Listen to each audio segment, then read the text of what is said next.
5, 4, 3, 2, 1.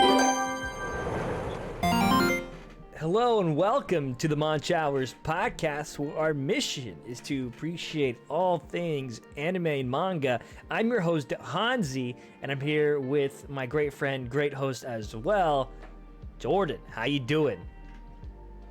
Yeah, what's up, bro? Oh man, I never get over your little intros. The great friend, the best friend, the bestest the of number friends. one, the besto friendo. My besto friendo. Absolutely. Today we're going to be talking about the JJK manga, not the movie necessarily.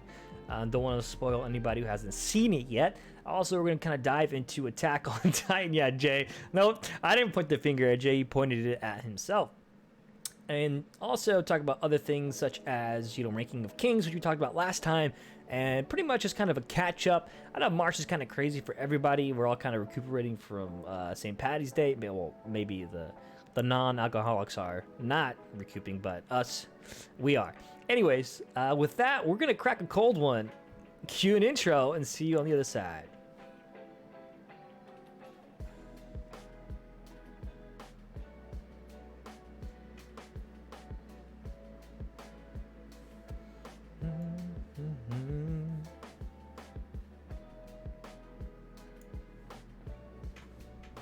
On the other side. On the other side, my friend. And we're back. All right, Jay, we got a fresh week with the fresh brew. What do you got for me? Well, I guess it's not totally fresh for me. It's the Daily Driver, the same one I was sipping on last show. Oh, he's going for a little bit 2-week repeat. Okay. That back to back. The back to What back. was it the Drake? The Drake going back? I won't do it. Never mind. Young King Draco himself. Oh no, that's Soulja Boy, young Draco. Really? That's what he calls himself? I think so. Like young Draco, he's like that one clip where he's like, Drake up to me, verse for verse, bar for bar. Oh, you ever seen that? Oh man. Okay, we gotta educate Jay. But nonetheless, today I'm taking it easy. I'm having actually just a coffee today. I'm in a recoup mode. I was telling Jay earlier, Monday I had the repercussions of almost turning 30, and I need to take care of my body, apparently. Take my vitamins and do all that, so I'm just taking it easy, giving my body a moment to relax. Everything is good, but yeah, just, taking this moment of clarity and self-reflection and be like, I ain't 21 anymore. I can't just give my body the bare minimum and expect to swing on by. So, drinking some coffee. So you're not gonna tell what happened? I mean, your boy, was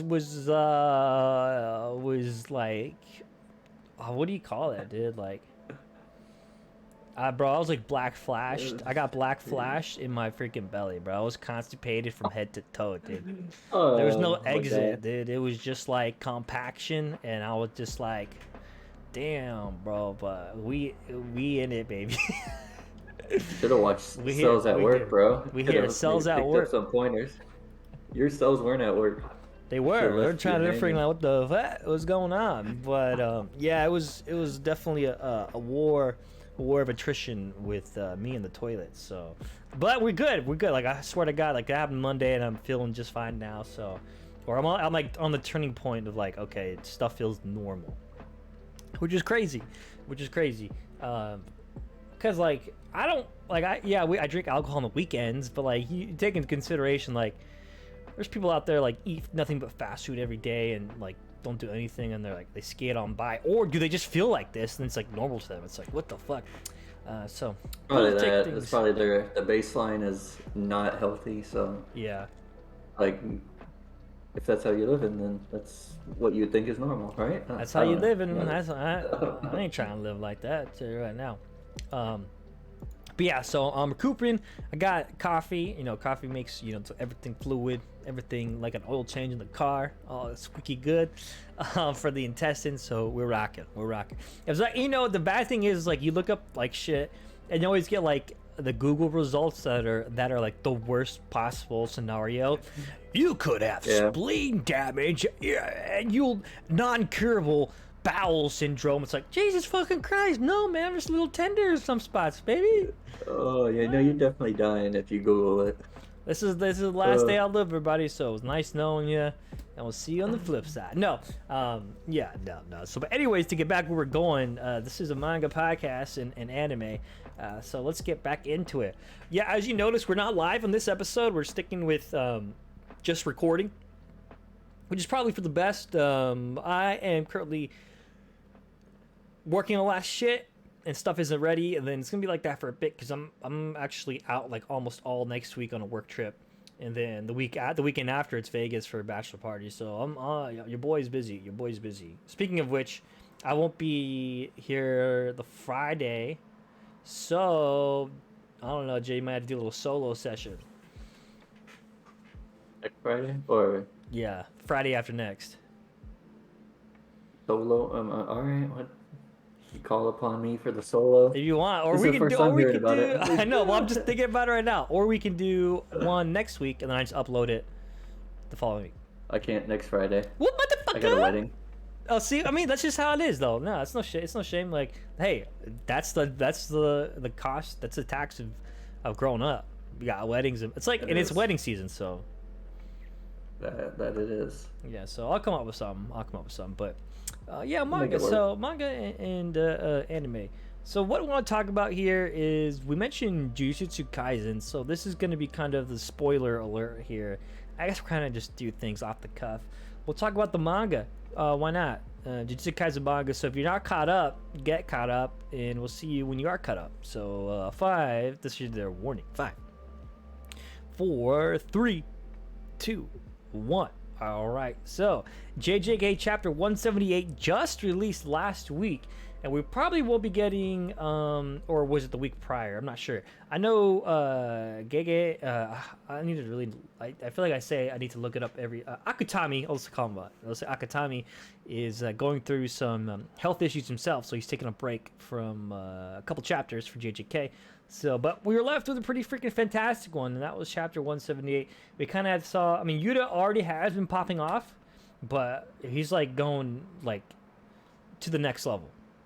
And this one, and honestly, it's like timed kind of perfectly because the manga released and I read this, and then like I immediately saw the JJK movie with Yuta in it, and I was like, damn, dude, Yuta is actually fucking special grade class sorcerer for a reason.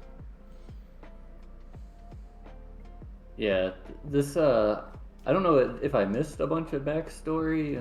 I mean, I didn't read the prequel and I haven't seen the film, so. But I didn't realize that he has that. Am I just piecing this together? The old cliche is my power is to have all the powers. Yeah, like his curse technique is like copy. And I think in the manga, if you've never seen, if you've never read the prequel and you've never seen the movie, this is the first time seeing this technique kind of pop off in its copy. And so it's so crazy because unless that's like the curse of Rika, like there's still a lot of questions unanswered because we don't know what exactly it's emanating from. Is the copy coming from Yuta and his multiple curse techniques, or is the copy coming from Rika, or is the copy coming from Yuta, like that's just his curse technique is to copy, and then Rika was just like a curse that occurred that he put on her, and like that's the like, you get more information on that in the prequels, which will kind of shine some light. So essentially, and like I guess this is spoiler warning. I mean, if you read the prequels, you already know what's happening, but like. I mean, we're caught up at this point. If you haven't read the prequels and we're here, you know, I don't know what to tell you. But essentially, like, Rika was a girl, like a schoolgirl. And Yuta and Rika were kind of like a thing back in the day, like as children, like toddlers. You know, toddlers are like, oh, they're having a great time, they're lovey-dovey. And then Rika gives Yuta a ring, like a ring. He says, promise me when we get older, we'll get married. And then they make the promise, you know, kind of super cute wholesomeness, right? And then like later in the day, Rika gets hit by a car and dies. And Yuta's like watching her blood splattered body on the ground, and like he says, like, he in a state of shock and panic, right? Like as a child, like, no, you can't die, I won't let you die. And that power was enough to make Rika turn into a curse. He essentially cursed Rika to being with him forever, when people thought it was the other way around. But it was actually him. And that the ring is what connects her to Rika, and blah blah blah. Short story, we fast forward, it's no longer a curse, but like they are seriously like kind of like bonded. Like she was free with of his what. It's interesting, the movie kind of leaves it open-ended, but what I'm assuming is she is free of the curse but chooses to be what she is. And so when she talks, it's like I get to have the voice of Rika in my head. It's like a toddler voice with that like that kind of demonic distortion, the curse distortion. It was super fucking tight, super fucking cool. So with that being said, we still don't know if Rika is the cursed copy, which I don't think it is. I mean, I don't know, man. It's kind of crazy because you see her like whip out all this shit from her body, right? In this chapter, It's like, okay, that looks like a whole bunch of copy techniques. I just assumed she was like a glorified backpack. Dude, she's fucking crazy powerful. She's actually fucking crazy powerful and super dope. Yeah. In also, what was I gonna say? Oh fuck! I just like lost my chain of thought. I don't know. I legit lost it. Is that constipation getting you? Yeah, it really is. Oh, okay, yeah. So, we have a little bit of some backstory on Yuta. Yuta's last name was actually a descendant of one of the greatest line of sorcerers during the Golden Age of sorcery. So that's probably why he had that power to curse, which gives us sheds some more light in the recent chapters of the manga, because we see this kind of girl, right? This girl that can distort space and time. She kind of says like, "Fuck you, Okatsu! Like you've always blah blah blah to me." And that's why Yuta's like, "I don't know what my ancestors did to you, but I'm not that same person." And she's like, "Fuck you, know, like fuck you." Anyway, so it's cool. It's super awesome that the movie came out in America at least, and this chapter's coming out now. It like really ties together. But yeah, there's just some more backstory on like what the copy is coming from. Yeah, I kind of assumed they planned that synergy. I don't know if they did, but it seemed too good to be true for the arc to be focusing on him in the manga and then the movie to come out. Like, I don't know, because like the movie came out a lot earlier in Japan. Yeah. So I don't know. Coincidence? Who knows? Maybe we just got lucky. That's our curse technique. Bro, it's probably yeah.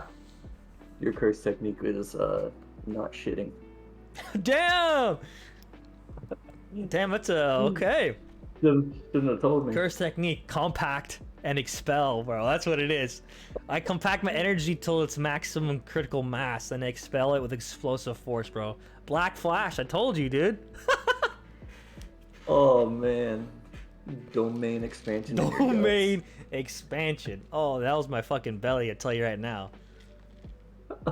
Dude, I'm really liking this this rockabilly dude. I don't know why. I low-key, like, when I see him, I'm like, Haunzzy has to cosplay this guy. Dude, I mean, back when your hair was longer, bro, you could have pulled off this dude. You could have been a rockabilly, actually. That's what I rocked that style for a bit. I had the rockabilly style for 100%. I had my shirt tucked in and the tight jeans and the hair too. I even had like that denim jacket. I had the pump. The only thing I was missing was some nice pecs, but I had some abs in there too. I was just too skinny for my own good back then. But fuck, man. I mean, I don't know. I think time is coming past. Time is coming past. Nah, it's never passed, bro. Bring it back. Bring it back. He's dope though. I mean, I gotta see if I go that. I had to shave the facial hair, the mustache. Dude, it'd be worth it. Yeah, I guess for a con, huh? Yeah. People are like, who are you? Metal Bat from One Punch Fan? I'm like, no. I don't even know this guy's name. Yeah, I was just trying to think about. I don't know. This kind of too. The '80s Just no Sorcerer from the rockabilly and 80s. fucking space bending chick. Yeah. Let me see here. Does it say? I'm not seeing his name.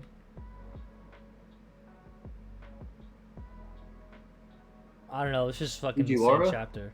Fujiwara? Why does that sound familiar? Yeah. I just see the time bending girl saying the name Fujiwara. I'm assuming that's probably him. It's not our main boy. No, you Fujiwara are always in my way. That's the descendant line of Yuta. So you're saying Gotcha. your bloodline, you Fujiwara, are always in my way.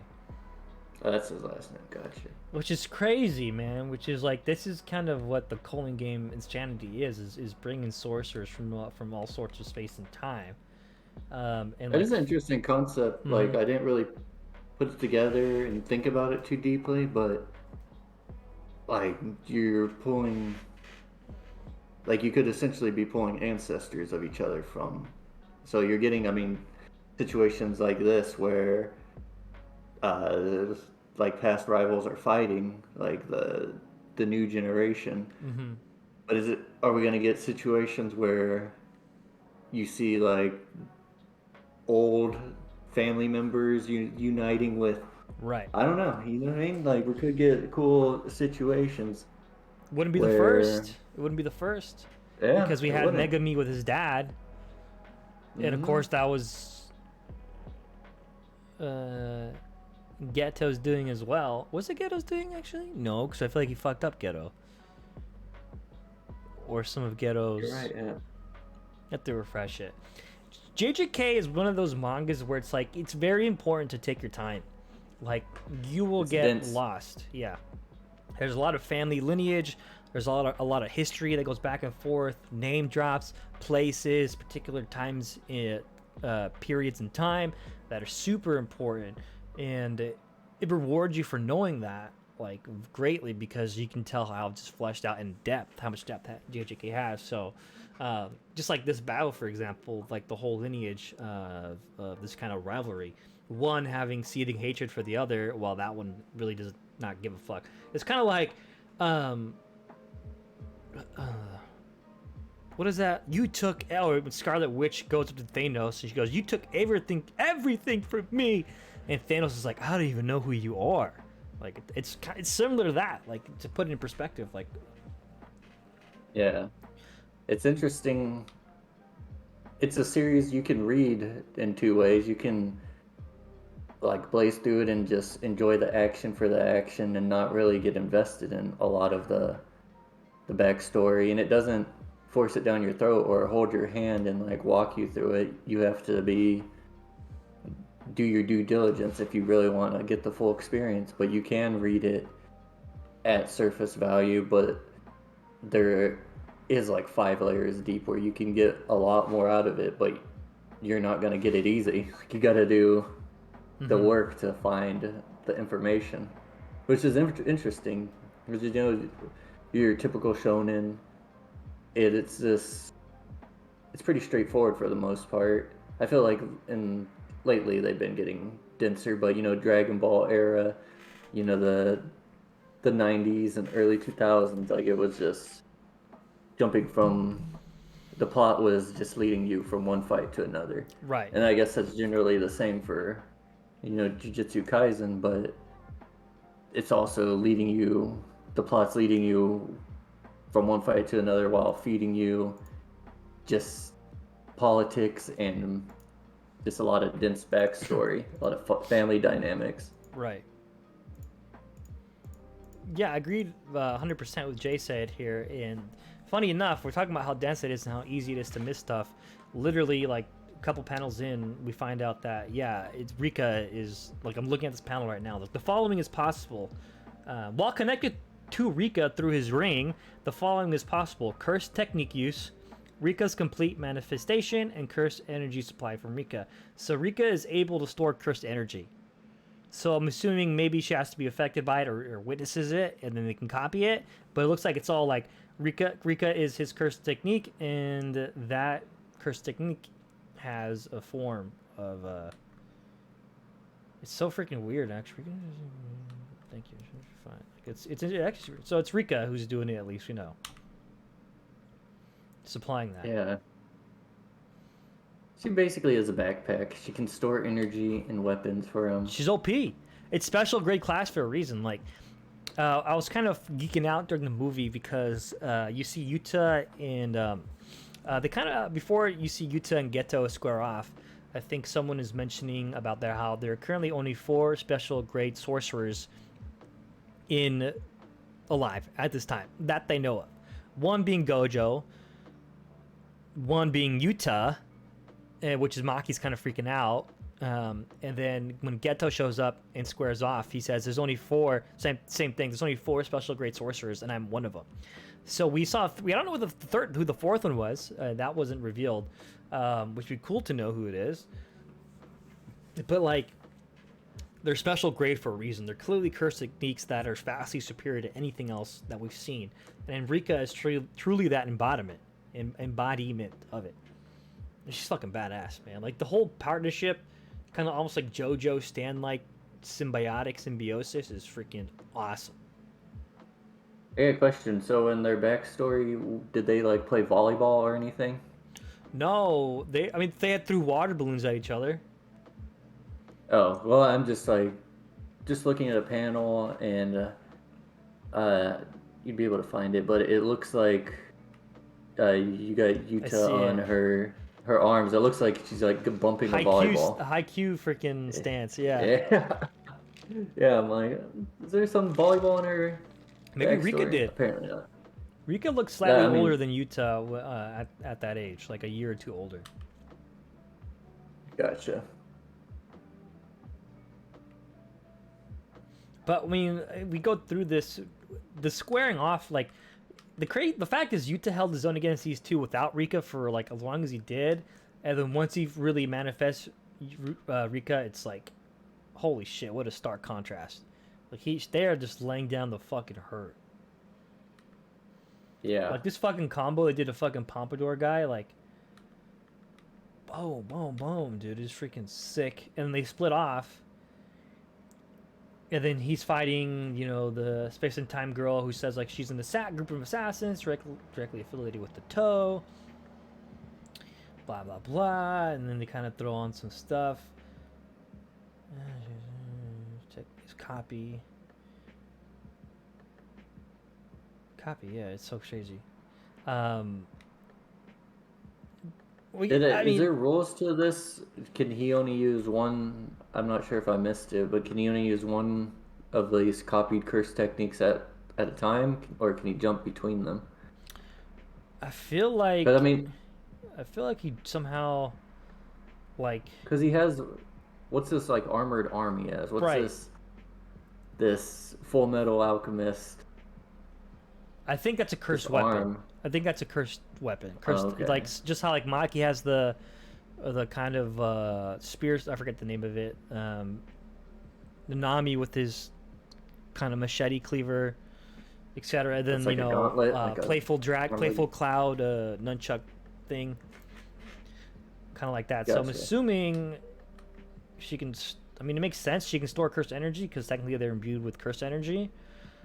Yeah. So I mean, if you think about it, like he could just be killing curses, taking their weapon, storing it, and like say like, oh yeah, I killed them. I don't have the weapon. When he like exercising them, so like that's pretty fucking tight too. It's just like, so that's I'm seeing one copy, and the only copy I have seen. Oh no, the Shikigami. No, because he did the Shikigami too. So looks like he did curse technique, curse speech, and then curse Shikigami. But not at the same time, so maybe it's like one after another. But I mean, you can use them in succession. Yeah.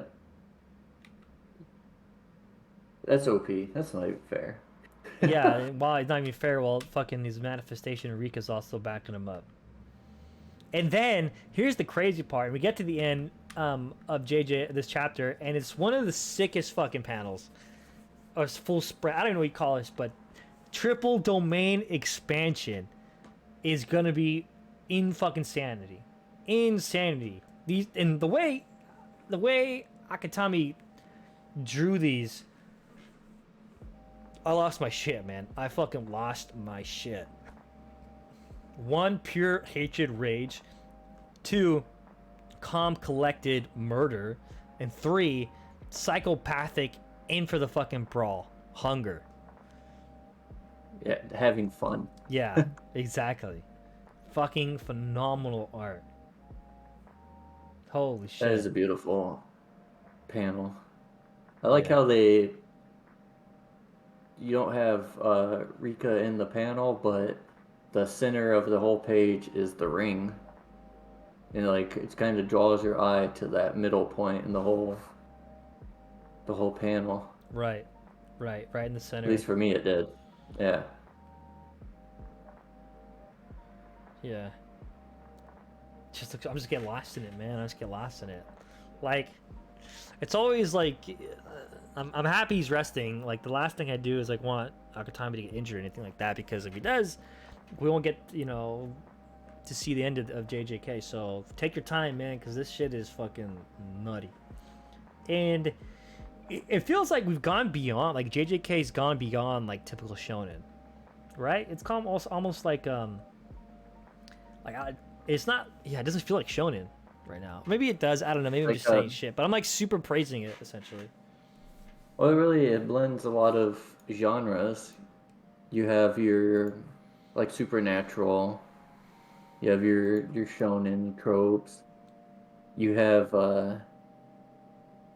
I don't know, it's deeper than just your typical just run of the mill, just fighting for fighting's sake. It feels like everything is like naturally coming into the fold. It's good storytelling. I feel like a lot of shonen, it's carried by the action and not so much the story. Like I couldn't probably in the original Naruto series, I couldn't probably tell you like too many of the arcs beyond like the fight scenes. Couldn't tell you what brought them to those points.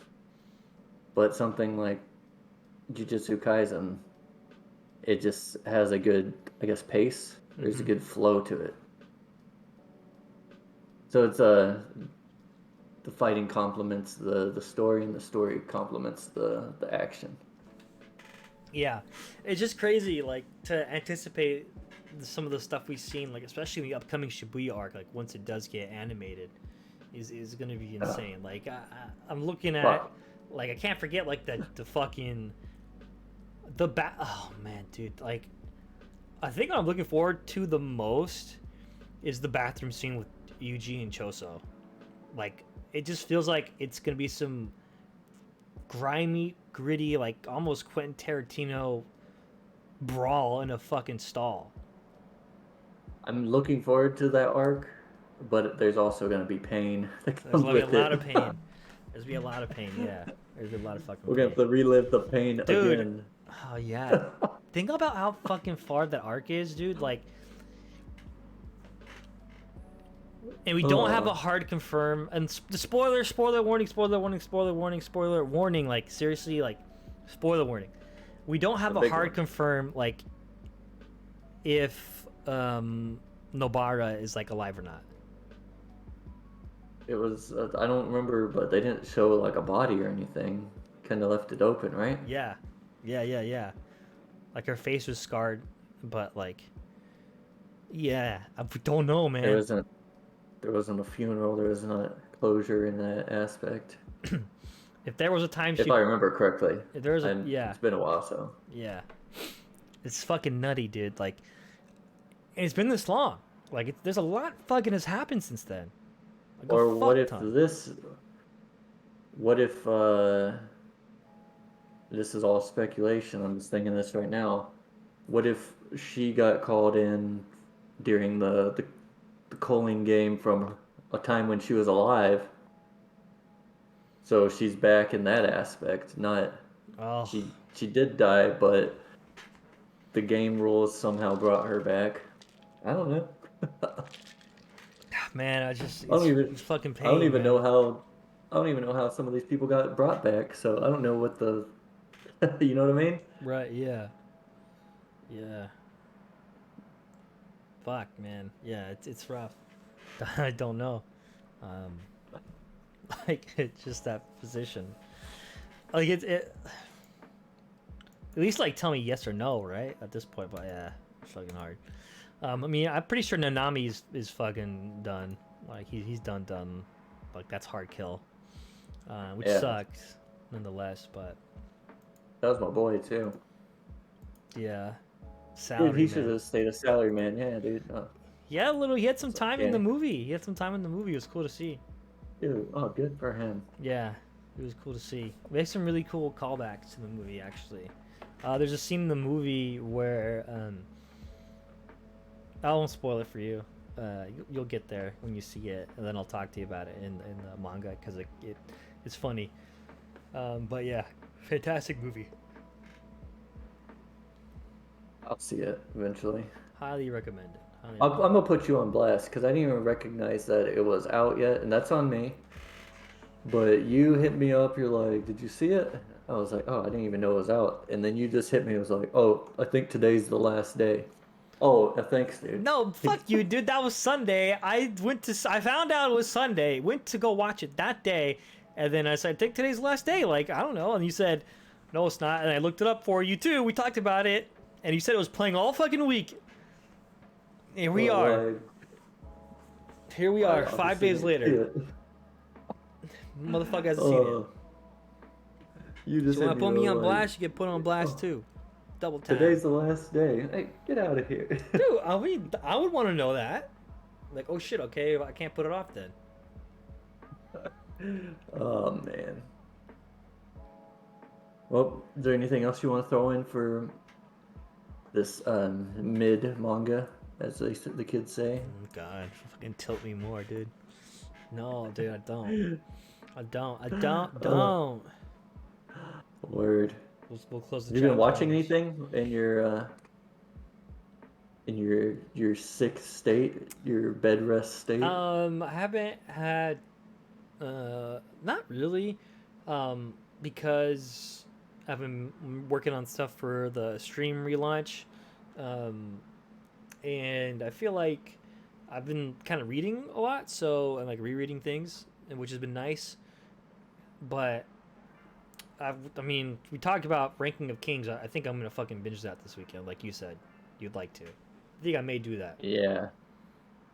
Yeah, so I was telling you off the pod, I watched the first episode. Off the pod. And what?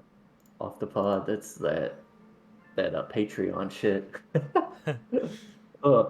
The Monch Hours After Dark. Oh. But no, I watched the first episode, and dude, I don't. It has a really whimsical, cartoony style, Mm-hmm. but I think there's some darkness to this. Like I only got one episode in, but I don't think it's gonna be like what it looks like it's gonna be. You know, just looking at it, kind of, I was like, oh, this is probably gonna be a Ghibli-esque show. Right. But I'll give you like the first episode like rundown, like just a few points that really like struck me and like resonated with me, like this might be something different and might be something to keep an eye on. But the main character is the kid you see in the art, you know, promotional art. He's the prince of this kingdom and the heir to the throne, but he's deaf, and with his disability, like everyone kind of sleeps on him. He doesn't have the ability to speak because he can't hear, so everyone just assumes that he's like dumb because of it. Mm-hmm. And like you see him interacting with he goes out into like outside the kingdom and runs into like a monster. And the monster is like able to like read his lips basically, so it's almost like the first time he's actually able to communicate. Oh. And you realize like this kid, this whole time he has had like the ability to read lips, and so he like knows when everyone's like talking shit about him. Oh fuck. And you're like, oh yeah, you're like, oh, that's like actually like it just you're like instantly there's a layer. Like you're like, all right, this is hit me in like the feels right here. Right. And like everyone's like sleeping on him. He's not like a big like physical power, and his father's like just A the monster king. berserker. Yeah, yeah. I'm assuming like And typical like then hulking maniac. like literally to the point where he is not even human size. Like he can hold the kid in his palm of his hand. Yeah, like Like Zeus. yeah. And like so he's not living up to the image. But then like he gets into a duel with his half brother, who's like the in line for the kingdom after him. Yeah. And he's like supposed to be like, you know, the perfect prince, you know, good at fighting, like vicious is what they would want. And like everyone's like, this guy should be the heir to the throne, not this kid. Right. And then you realize that he's not like as inept in combat as it may seem. Like he has, I'm assuming because of his disability, like he's able to, he's not relying, you know, have you ever heard how when you lose like sight or you lose your hearing that your other senses become heightened? Yes. Yeah, like kind of like Daredevil. Yeah, kind of like Daredevil. So in his instance, it looks like his perception of what's happening with his vision is extremely heightened, and his reaction time is like insane, to a point where he's in this duel and he's just dodging every single attack. And you're like, oh, so this kid isn't what everyone thought he was, and like everyone's watching, and like they're like, wait, what's going on? Like he's not getting his ass kicked like we thought he would. He's not like a fucking chump. So that sounds fucking sick already. And then like you're getting little bits of plot getting thrown in with all the people in the court, and it seems like there's gonna be like Game of Thrones-esque stuff. Like everyone's got their own agenda to raise their stature in this kingdom, and you feel like there's gonna be a lot of like politics being at play. Mm-hmm. So it's not what I thought it was gonna be, and pleasantly surprised. Damn. That sounds fucking awesome, though. And it's interesting because it's all set with just this very light animation style. Right. Whimsical. You know, it's whimsical. It's happy-go-lucky. It's Ghibli-esque, like. So yeah, I might be watching another episode or two this evening. Damn, maybe I'll join along for it. Maybe by next episode, I suggest we have the show done. Yeah, 24 episodes though. We'll see. We'll see. I'm traveling, so we'll see. So you got plenty of time. No, it's drive time, so it's not plane time. Yeah, Long Beach and then San Diego. I don't know what to tell you, bro. Tell me that. Yeah, I don't know. Watch it though for sure. Sounds fucking awesome. Sounds super fucking dope. Yeah. So you haven't been watching anything, you said? Just like Ghost in the Shell, I finished that up. I'm not sure if I talked about it last podcast. Yeah. I think you did. Actually, I don't know if you talked about finishing it, but I know you've been talking about Ghost in the Shell for a while. Mm-hmm. Yeah. I told you off the pod, started the Kabanari, the Iron Fortress. Oh, right, yeah. And that, I don't know I slept on that. Like, that's been on my watch list for, like, years now. And it's, it gives me and I'm sure I'm not the first person to say it, but that Snowpiercer vibe. I don't know if you ever saw that film. I don't, but I know what you're talking about. The train, and it moves, and they have train, to move to be yeah. Yeah. It gave me that vibe, but like a steampunk Snowpiercer. And then it's cool. You get it's like a zombie outbreak, so it's interesting. Steampunk zombie Snowpiercer. I guess that'd be the 3-word description, I guess, to give. But I'm enjoying that. I'm only a couple episodes into that, and then still just been working through Hajime no Ippo. I'm on, I think, the 3rd season. So that is, if you're looking for a good sports anime, that it might be the best sports anime ever. There's, I think I'm actually on the 2nd season, but there's so much heart in it. Like, I'm at a point in the series where it's a calling back to like early in the 1st season. The 1st season was like 90 episodes or something. So it's calling back probably like 80 or 90 episodes, like 80 or 70 episodes, something like that, to a point where Ippo, there's a kid who like wanted to join like the boxing gym, and he wasn't really like that good. Like he was just like a run-of-the-mill dude, like just basic. And like Ippo kind of like mentored him and was his senpai. And then the kid ended up having to move because of his family. And then I just forgot about this dude. And then it comes back, I don't even know how many episodes later. And this dude had not forgotten like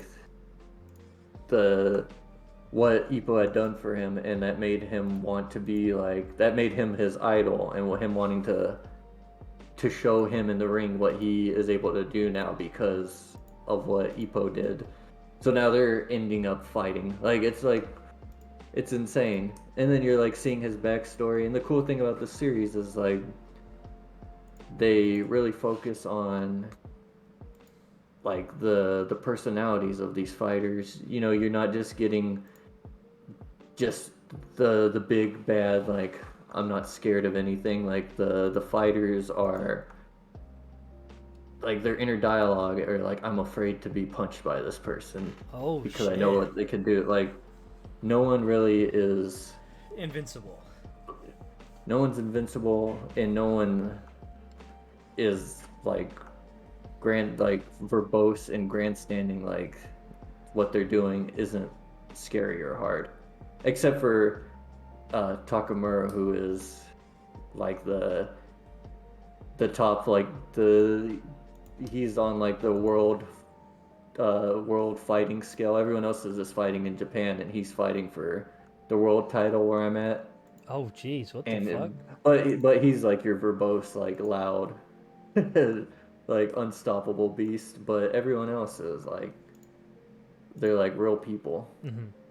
It's really interesting. Damn. I'm really enjoying it. One of the films that like bridged the 1st and 2nd season was Ippo was having to defend his title from a dude who was in medical school, and basically he was like a surgeon, just cutting you up like in the boxing ring.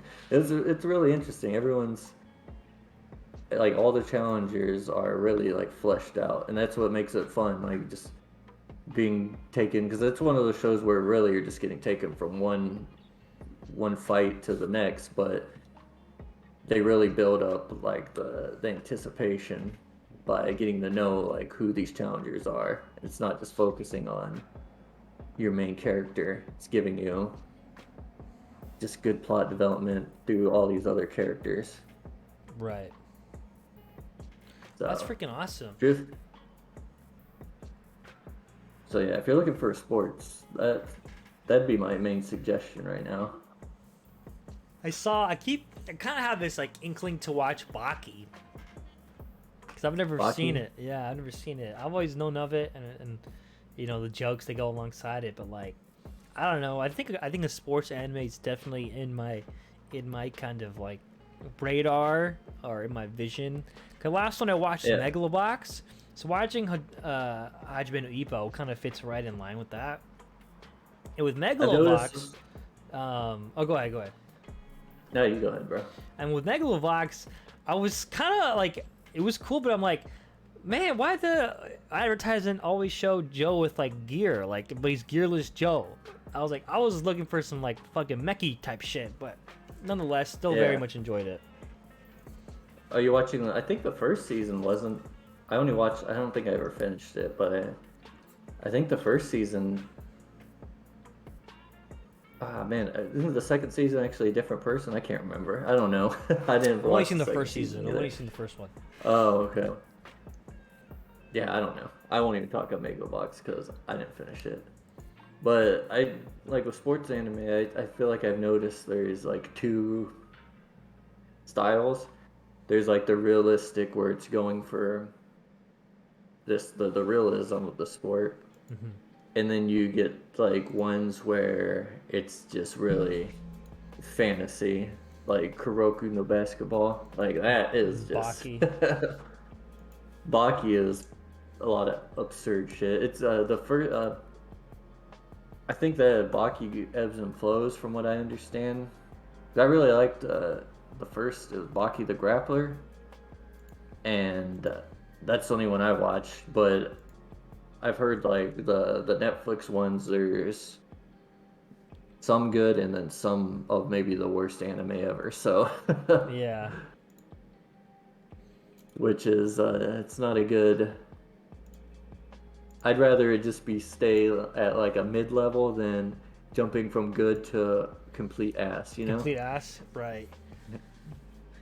I think that's kind of how Seven Deadly Sins was, like godly first season, then after and like I think season 2 was good too, because I remember like watching Escanor have this fucking moment of like it was so like kind of like bending reality almost with just like his logic, where like he was getting essentially like this character that's a little shrimp dude, but then like when he pops off he goes like mega jacked Omega Hulk mode and blah blah blah. And so like he was fighting this villain, and the villain's like talking down to him like, I'm gonna kill you in one shot and blah blah blah. And he's like, then he gets into the big mode and he's just like dunking on this fucking villain. And he's like, you said you were gonna do this and I was gonna lose. Who decided that? Blah blah blah blah blah. Who decided that? Da da da da. Who decided that? He's like talking down while like just fucking crushing. Like it was just like Jesus fucking, like who just like, I am the decider of my fate. It was so sick. And then like something happened in the animation where it just went to absolute dog shit. Like people were dunking on it, which sucks. The Seven Deadly Sins is awesome, and it made me not want to watch it because I don't want to stain that good memory you have in my mind of it. it's like the Bount. The Bount arc. Yeah. There's every series has to have one arc, bro, that just kills it for you. Nah, not anymore, man. It's not anymore, dude. Like, we got some fucking heat. We got some heat this on the new ones, and CSM's around the corner. Chainsaw Man's around the corner, bro. Yeah, that's just gonna be all right, dude. Yeah, it's gonna be mid-saw man. Oh, you know you're gonna hear that though. Oh yeah, of course. It might be the perfect show and people hate on it. Like Attack on Titan. Titan. Why does he cut up stuff? Why does he cut up stuff? I don't know. Like I don't get it. Like people critique Attack on Titan. It's like, what are you critiquing about it? Like honestly, like if you there's only one valid reason to not like Attack on Titan, and that's just what someone says it's not for me. Maybe they can handle the gore. Like it's not for me. Right, but it's not like a critique against the show. It's a critique of like, I'm not into that stuff. That's perfectly fine. But like, what are you gonna like? Oh, the story's not good. Yes, it is. Like, the plot twist, the progression, how it went from like caveman steam power to where we are now to Marley to the world. Like, okay, no, don't say the story's not bad. When you say art is not fucking bad. We have 2 studios. Hey, they both kick ass. Have you seen Mikasa's abs? Talk to me again when you see Mikasa's abs. Are you saying animation? No. We all remember Levi flying through the streets, running away from Kenny. And this last fucking episode, Connie flying through the air. Like, no, you're not gonna. Soundtrack? Stop me, Jay. Stop me, Jay. I'm gonna keep calling. Stop me. Oh man, I can't hold you back, bro. Let it out. It is absurd. Like there's probably off the top of my head I can't pick out like any flaws, and I know there are some. It's just just spacing over them. But I feel like a lot of people dwell on one or two flaws and or just sweep under all the greatness that might be there because there's not something. And it's okay to like not like something because it's not for you or because there's a flaw that really is glaring towards like to you. Mm-hmm. But I feel like you have to have some nuanced opinion when approaching it and be like, I don't like this about it, but there's also, I recognize that there is this good and like there's good stuff in it too. And like there's not too many shows or anime that put you in situations where you're feeling like this last episode, like, or the last couple episodes, just looking at how these individuals' lives have played out where they're at the positions where they are now. And they started out their journey to defend each other. And now because of their moral compasses, they're ending up having to murder their friends because they are trying to defend the world now. They've went past their idea of just saving their world, and they recognize that now in reality, like, every human's life is at risk. Right. It's not just about us, it's about something bigger. And like just to see that like growth, you know, you put yourself in the position, you're like, yeah, I'd want to defend my family, my friends at all costs, but when all costs are actually playing out, like, would you be able to actually live with yourself, like, allowing that to happen? I don't know if I could. Like, it really broadens your perspective on this when it's the scale of everything. Yeah. And like that's the thing too, is like if you take the scale of what was at the start, little town, Maria, Waltros, you know, and Titans, to where it is now on like the fucking Rumbling and Marley and Libero and like essentially the whole world. It's like this plot progression that is culminated over the past 9 years that I don't think anyone can like fairly, you know, critique that in general, like other than like, yeah, like some little flaws of maybe certain things here and there, maybe some loopholes, but in a general sense, like, it's seriously phenomenal. And like I still remember the reveal of Marley. Like that threw me for a fucking loop when they saw that picture, and like it was like standard, it was like kind of like, yeah, new cast, like clothing that was somewhat modern, and then blimps, like engines and stuff, and like tanks and warfare. It's like, what in the fuck happened? And you know, I always hear this thing about Isayama. It was like how he, and I think it's true. I'm pretty sure it's true.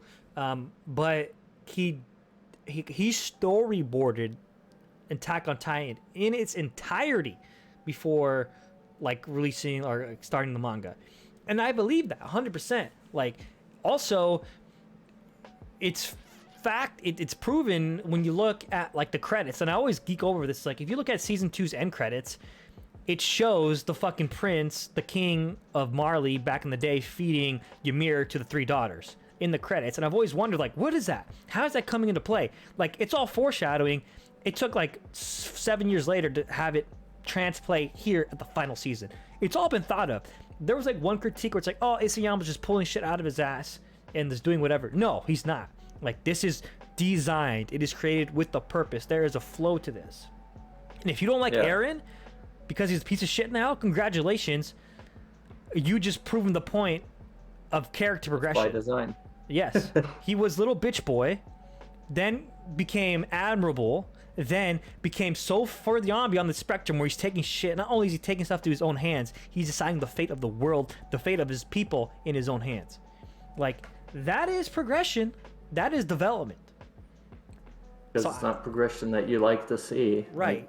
It's like it's doesn't kind of take like away that it's the argument. Like, you mentioned Game of Thrones. It's like everyone was like, "Oh, I hate fucking Joffrey. I hate fucking Joffrey. I hate fucking Joffrey." It's like that means that's a very well-written character because he was designed for you to hate him, and the actor fucking played him perfectly. Like, when you have that much emotion for a character and it's intended for you to have that emotion, yes.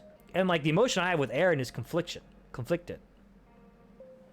It's just like it's so rough. Like like you mentioned, like I see both ways. I really do, and it's just like I love being put in the position of like, would I be a Jaegerist, or would I be, you know, this party of the Marlians and Eldians working together for the world? Yeah, I think it's interesting that Eren is basically living out that quote from The Dark Knight, where you either die a hero or you live to see yourself become a villain. Yeah, live long enough to see yourself become the villain. Quite literally. Yeah, quite literally. That's fucking phenomenal. The Eren Yeager story arc. Like I get goosebumps like thinking about that episode of like when they were in the Foundation, and like we're having all these flashbacks, and then Eren like grabs Ymir. He's like, I'm the one you've been waiting for. And then her face goes from like deadpan, no eyes, to like seething anger, like teeth clenched so hard they can almost shatter themselves. Oh god, it was just like, fuck, man, fuck. It's just like, it's seriously like a 10 out of 10 anime. It's a 10 out of 10 series for me. Once it's over, I'm 100% reading the manga, 100%. You heard it, guys. We'll be getting Updates. some backlog of where he's at in the manga for years to come. Fucking love this shit, man. Fucking love Attack on Titan. It's kind of like, it's so crazy that it's so good. It's kind of interesting to think about it, where it's like, you know, this might not make sense, but it's like, I just assume everybody knows what Attack on Titan is. I'll never see like, oh, have you heard about this? Have you seen this? Have you read it? I'm like, oh yeah, so I was watching Attack on Titan, or oh yeah, so Attack on Titan, AOT. It's like it's just like, I don't know. It's like it's like a presence in reality now. It's a constant. I mean, it's in Call of Duty now, so. Oh yeah, I mean, how big do you get? It's like, yeah, you know, it's fucking.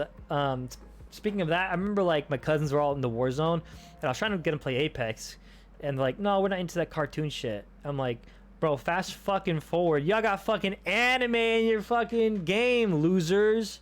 They're all fucking walking around with like, we're into the real life stuff. Too, so. Yeah, we're into realism. Oh yeah, you had here you are with the guy from Scream and Michael Myers and Snoop Dogg and fucking Colossal Titan in there and shit. It's like, yeah, good job, guys.